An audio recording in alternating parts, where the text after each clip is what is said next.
TV सत्यमेव व्रतम। साखळी उपोषण आम्ही पुढील 15 दिवस स्थगित करत आहोत। मनोज जरांगे। फेब्रुवारी अखेरपर्यंत सरकारने राहिलेल्या 2 मागण्यांची अंमलबजावणी करावी, जरांगेंची मागणी। अंतरवाली सराटीतील बेमुदत साखळी उपोषणास तुर्तास स्थगिती करण्यात आलेली आहे। 15 फेब्रुवारीपासून अंतरवाली सराटीत बेमुदत साखळी उपोषण करण्याची मराठा आंदोलक मनोज जरांगे यांनी घोषणा केली होती। मात्र राज्य सरकारने मराठा समाजाच्या 4 पैकी 2 मागण्या मान्य केल्यानं जरांगे यांनी आपलं बेमुदत साखळी उपोषण 15 दिवस पुढे ढकललंय। सरकारने आमच्या 4 पैकी 2 मागण्या मान्य केल्यात, आता त्यांनी उर्वरित 2 मागण्या देखील मान्य कराव्यात अशी मागणी मनोज जरांगे यांनी केली आहे। आम्ही मुख्यमंत्र्यांचं कौतुक करतो असं म्हणत सरकारला वेळ दिला पाहिजे, संधी दिली पाहिजे असं जरांगे यांनी म्हटलंय। अंतरवालीमधील बेमुदत साखळी उपोषण पुढील 15 दिवस स्थगित करत असल्याचं सांगत फेब्रुवारी अखेरपर्यंत सरकारनं मराठा समाजाच्या राहिलेल्या 2 मागण्यांची अंमलबजावणी करावी अशी मागणीही जरांगे यांनी केली आहे। पत्रकार बांधवांना नमस्कार। आज आपण यासाठी प्रेस घेतोय की उद्या 15 तारखेला आपण साखळी उपोषण करण्याचं जाहीर केलेलं आहे। त्याचं कारण असं होतं की ज्या दिवशी उपोषण सोडलं सरकारच्या वतीनं, मुख्यमंत्री देवेंद्र फडणवीस यांच्या म्हणण्यानुसार त्यांचे आमदार धस आणि हे धसांना अशा हे आले होते। काही आमदार पण त्यांच्या सोबत होते, खासदार पण त्यांच्या सोबतीनं होते।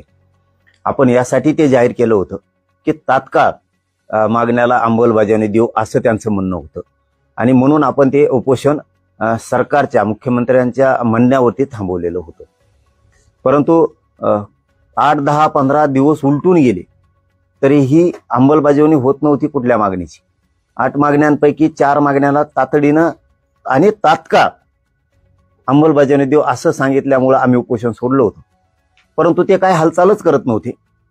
कारण मग आम्ही त्यांना सांगतानाच सांगितलं की तुम्ही जर हालचाल करणार नसाल, तुम्ही जर आता 12-13 दिवस उलटून गेलेत, गॅजेटियर हैदराबादचं, सातारा संस्थांचं, बॉम्बे गव्हर्नमेंटचं, सरसकट राज्यातल्या केसेस मराठा आंदोलकावर झालेल्या, शिंदे समिती, बलिदान गेलेले कुटुंब, अशा ज्या मागण्या आपण त्यांना त्या दिलेल्या होत्या, तुम्ही हे करणार नसाल तर आम्हाला 15 तारखेला फेब्रुवारीला साखळी उपोषण राज्यव्यापी करावं लागणार हे आम्ही जाहीर केलं होतं।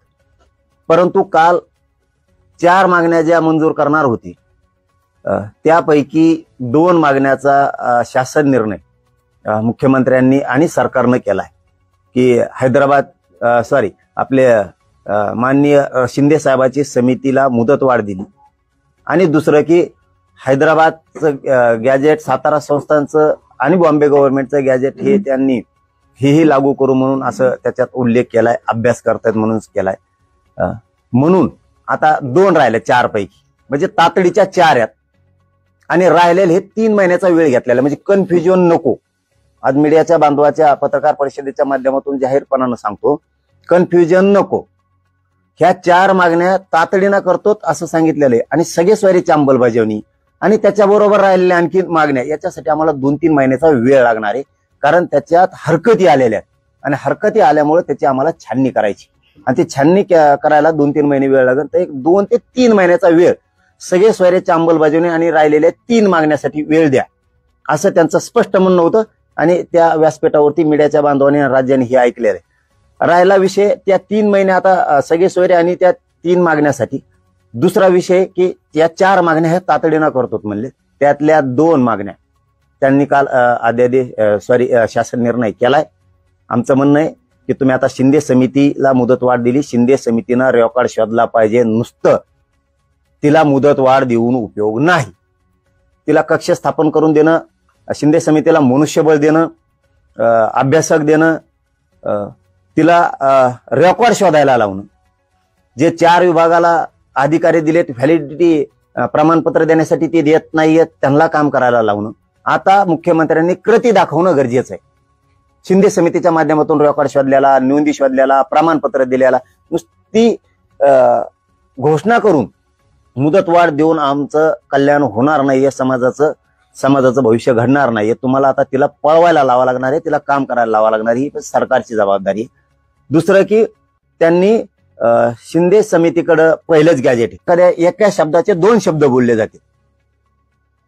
पण आपण कायदेशीर संविधानाच्या पदावर बसलात, आपण कायदेशीर सरकार चालवत आहे, त्यावेळेस आपण काही शब्द एखाद्या ग्रामीण भागातल्या एखाद्यांनी घेतले म्हणजे तेच उल्लेख करायचा, त्याचा आहे ते ओरिजिनल नावावर करायचा. त्यामुळे हैदराबाद गॅजेटियर करून ही दुरुस्ती करावी. आता मूळ विषय की त्यांनी हे 2 कामं केल्यामुळं आम्ही त्यांचं कौतुक करतो, सरकारचं, मुख्यमंत्र्यांचं सुद्धा कौतुक करतो आम्ही की तुम्ही 4 पैकी 2 मागण्यांची अंमलबजावणी करण्यासाठी आता तयारी दाखवली. आता राहिल्या 2, त्या 2 साठी तुम्ही जास्तीत जास्त 8 ते 15 दिवसात राहिलेल्या 2 सुद्धा त्याची ही अंमलबजावणी करा, हे जाहीरपणानं सांगतोय. 2 केल्यात, राहिलेल्या 2 ह्या 8 ते 15 दिवसात करा. बसणार नाही, तुमचं कौतुक करणार. तुम्ही काम केलं तर हे मराठा तुम्हाला तुमच्या गळ्यात हात टाकून हिंडणार, तुमचं कौतुकही करणार. राहिला दुसरा विषय आता साखळी उपोषणाचा की जे 15 तारखेला होणार होतं. सरकारने 2 मागण्या मंजूर केल्यामुळं राहिल्यात 2. मराठ्यांनी मोठं मन दाखवलं पाहिजे, मराठ्यांनी सरकारला सहकार्य केलं पाहिजे. या संस्कार आमच्यावरती आहेत म्हणून ते सध्याचं तरी 15 तारखेचं साखळी उपोषण जे राज्यव्यापी आम्ही करायचं ठरवलं होतं ते सध्या आता आम्ही थोडं पुढे ढकलतोय 10-15 दिवसासाठी. कारण सरकार जर काम करायला लागलं तर मग कशाला करायचं. सरकारला वेळ दिला पाहिजे, संधी दिली पाहिजे, सरकारला सहकार्य केलं पाहिजे, या भूमिकेत राहिलं पाहिजे. एक 15 दिवस त्यांना दिलेल्या वेळेपर्यंत आम्ही हे पुढे